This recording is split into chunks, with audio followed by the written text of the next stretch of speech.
నమస్కారం అండి. నా పేరు Kota Rambabu alias Palabucchi. Real estate చేస్తుంటానండి. మా తాతగారు కోట బసవయ్య గారు. మా 1 ఎకరా 56 సెంట్లు అండి. అది చెల్ల చెట్లు కనించి ఎక్కడ దాకా అండి ఇది అయితే మా పూర్వీకులు ఇదంతా. మా పిన్నమ్మ ఆ కోట బసవయ్య గారు కోడలు, మా పిన్నమ్మ గారు, మా పిన్నమ్మ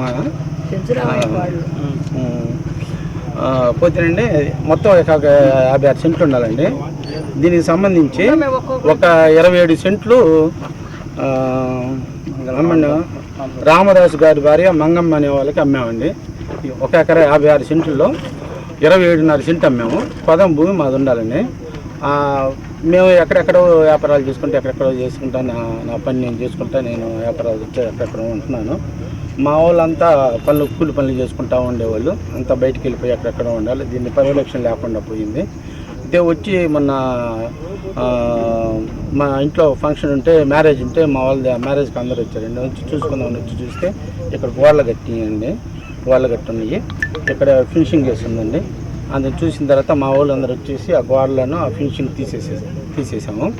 మా భూమి మాకు ఇప్పించాలని దౌర్జన్యంగా వేరే వాళ్ళు వచ్చేసి మా మీద రైడ్ చేసి గందరగోళం చేశారు. అందుకని మేము వాళ్ళ గ్రీవెన్సీల్లో కూడా ఇచ్చాము. దానికి సర్వేని పెట్టి కొలతలేసి మా భూమి మాకు తీర్చాలని చెప్పాము కలెక్టర్ గారికి. పోతే దీన్ని ఆక్యుపై చేసింది మేము ఆరాధిస్తే ఆక్యుపై చేసింది ఎవరంటే మాది 307 సర్వే నెంబర్ అండి. ఇది 307 సర్వే నెంబర్లో 1 ఎకరా 56 సెంట్లు ఉండాలండి. ఆ పక్కన వాళ్ళు 706/3లో ఆ ఇళ్ళ కాడండి ఆ సర్వే నెంబరు. ఆ సర్వే నెంబర్ని తీసుకొచ్చి ఇక్కడ కబ్జా చేశారండి. ఆ సర్వే నెంబర్ వేసి అది అయిపోయిన తర్వాత 306 అండి. దాని తర్వాత ఇది 307 అండి. ఇది కూడా మాదేను. దీన్ని కూడా వీళ్ళే కబ్జా చేశారండి. దీన్ని కూడా మేము తొలగించడం జరిగిందండి. కబ్జా చేసింది ఎవరండి? కబ్జా చేసింది వీళ్ళు తోట సీతమ్మ అనే ఆమె. అక్కడ 703లో ఉండాలండి ఆమె దగ్గర అప్పిశెట్టి శ్రీనివాసరావు అనే అతను,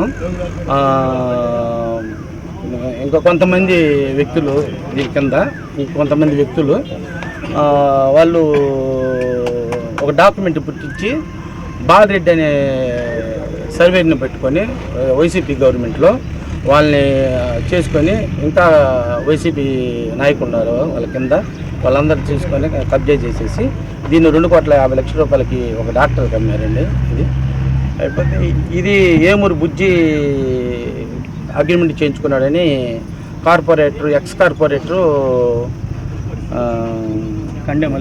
కండే రమణయ్య అనే అతను నేను ఫోన్ చేశాను. కానీ ఇది మాది కదా, మీరు ఇక్కడికి ఎందుకు వచ్చారని అంటే ఏమూరు బుజ్జాను నేను కలిసి కొన్నామని చెప్పారు. వాళ్ళకి అప్పిశెట్టి సీన్ అనే అతను అమ్మాయని చెప్పారు వాళ్ళు. అప్పిశెట్టి సీను నేను ఫోన్ చేశానండి. ఫోన్ చేసేస్తే నాకు తెలియదు అన్న, నాకు ఎటువంటి సంబంధం లేదు, దానికి నాకు ఎటువంటి సంబంధం లేదని చెప్పాడు. ఉందా లేదనేది అది వాళ్ళు ఎట్లా చేయాలి ఏందని మా స్థలం మాకు ఇప్పించాలని మేము కోరుకుంటున్నాం. అప్పిశెట్టి సీను వాళ్ళకి అమ్మాడా? కండే రామయ్యకును అగ్రిమెంట్ అండి. అగ్రిమెంట్ అండి. ఉన్నదేమో 306లో ఉండాలండి వాళ్ళది. అది వాళ్ళ పెద్దరాయి ఉంది కదండి, 306 అది. ఇదే 307 అండి. దానికి సంబంధించి మాకు హక్కు ఎట్టగలిగింది అనే దానికి ఎవిడెన్స్ ఉన్నాయండి. ఇదిగోనండి ఆర్ఎస్ఆర్ కాఫీ, ఎఫ్ఎంబీలు ఎన్ని ఉన్నాయండి. ఇవి ఆర్ఎస్ఆర్ కాఫీ, ఎఫ్ఎంబీలు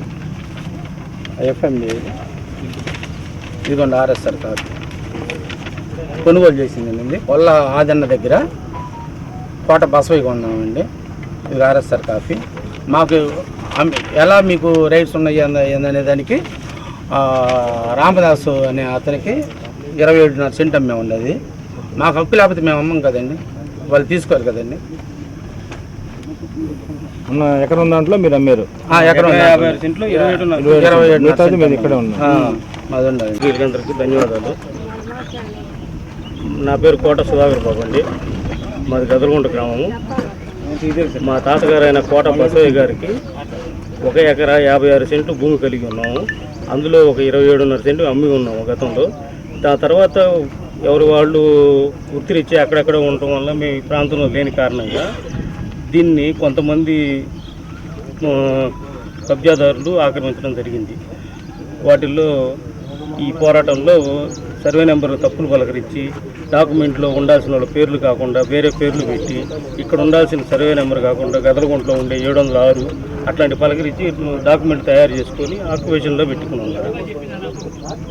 దయవుంచి దీన్ని తిరగముఖంగా ఈ తప్పుల్ని సరిచేసే అవకాశం ఇవ్వండి. వాటా యశోదమ్మ నా పేరు. కొంచెం గట్టిగా చెప్పండి. వాటా యశోదమ్మ. అప్సెట్ శ్రీనివాసరావు అని అతను డాక్టర్ గారు కమ్మారండి. డాక్టర్ గారు అమ్మితే డాక్టర్ గారు మా మీద కేసు పెడతాం అది పెడతాం అంటే మీ రికార్డు మీకు తీసుకురండి, మా రికార్డు మాకు తీసుకొస్తామంటే ఇవాళ టెంట్ వేసిన కారణం కూడా ఇదేనండి. వాళ్ళిద్దరికి తెలియపరిచాము, ఎవరు రాలేదు. తగిన న్యాయం చేయాలని కోరుతున్నాం. ఈ అందరూ ఇల్లు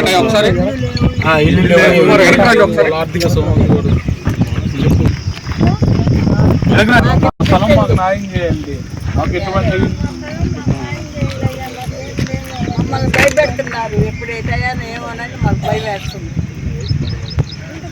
వాళ్ళు దౌర్జన్యం చేస్తున్నారు.